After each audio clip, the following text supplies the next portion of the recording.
Welcome to Gibbs kitchen. இன்றைக்கி நம்ம சமையலில் என்ன பார்க்க போகிறோன்னா, வீட்லேயே எப்படி எளிதான முறையில் பன்னீர் தயாரிக்கலான்னு பார்க்கலாம். அதுக்கு தேவையான பொருட்கள்: 1 லிட்டர் பால் எடுத்துருக்கிறேன், 1 லெமன் எடுத்துருக்கிறேன்.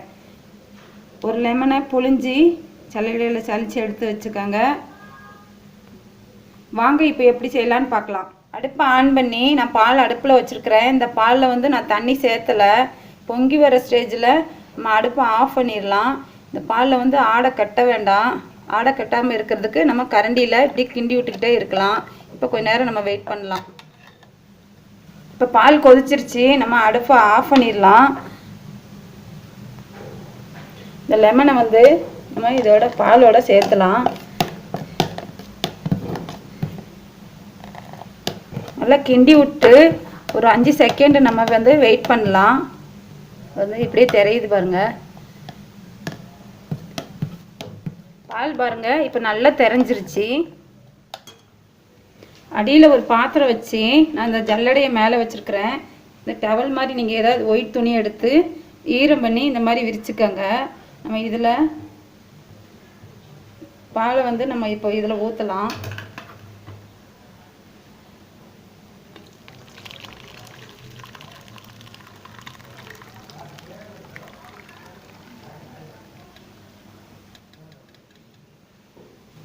நம்ம இதில் லெமன் புழிஞ்சிருக்கிறோம்ல, அந்த லெமனில் உள்ள புளிப்பு தன்மையெல்லாம் போகிறதுக்கு கொஞ்சம் தண்ணி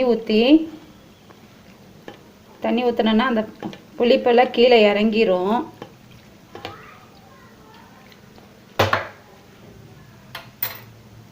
இப்போ நம்ம இதை நல்லா பிழிஞ்சு எடுத்துடலாம்.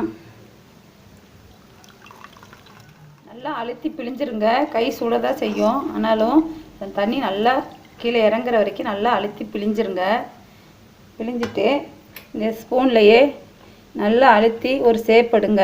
அந்த ஷேப்பு தான் நமக்கு லாஸ்ட் வரைக்கும் வரும்.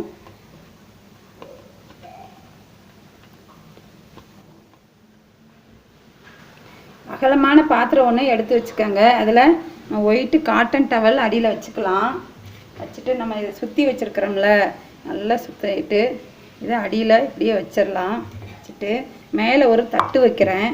தட்டு வச்சு வெயிட் உள்ள பாத்திரத்தை நம்ம மேலே வைக்கலாம். நான் அடியில் உள்ள உரல் வச்சுருக்கிறேன். உரல் இல்லைன்னா தண்ணி எடுத்து இந்த வெயிட்டை மேலே ஏற்றி வச்சு நம்ம 1 hour வெயிட் பண்ணலாம். இப்போ 1 hour ஆயிடுச்சு. நம்ம இந்த பாத்திரத்தை நம்ம எடுத்து பார்க்கலாம்.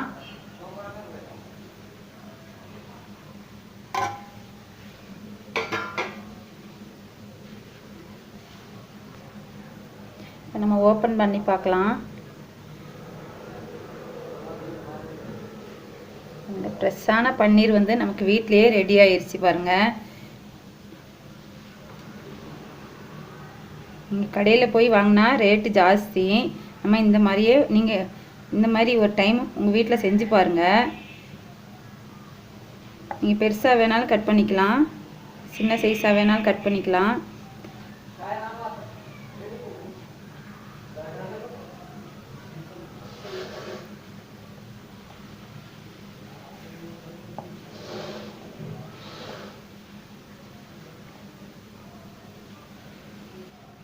இப்போ பாருங்கள், ஃப்ரெஷ்ஷான பன்னீர் நமக்கு ரெடி ஆயிடுச்சு. 1 லிட்டர் பாலில் 200 கிராம் பன்னீர் நமக்கு கிடைக்கும். நீங்கள் உங்கள் வீட்டில் சப்பாத்தி புரோட்டா செஞ்சீங்கன்னா இந்த பன்னீர் மாதிரி நீங்கள் செஞ்சு சாப்பிட்டு பாருங்கள். இந்த வீடியோ உங்களுக்கு பிடிச்சிருந்ததுன்னா லைக் பண்ணுங்கள், ஷேர் பண்ணுங்கள், மறக்காமல் சப்ஸ்கிரைப் பண்ணுங்கள். நன்றி.